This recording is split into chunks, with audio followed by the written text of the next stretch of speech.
4, 5, 6 शवाल हर साल इंतहाई हकीकत और एहतराम के साथ मनाया जाता है।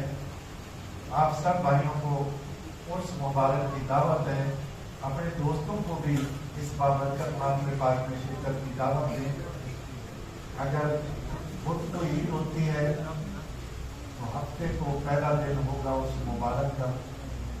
इतवार को दिन 11 बजे कुल शरीफ की महफिल पाक होगी और वो कुल शरीफ की महफिल पाक जो है उस मुबारक की रूह होती है। उस महफिल पाक में हाजिरी का जरूर सबब रखें। अगर बुध को ईद हो जाती है तो हफ्ते को उस मुबारक का 4 शवाल पहला दिन होगा। 5 शवाल को कुल शरीफ की बड़ी महफिल पाक होती है।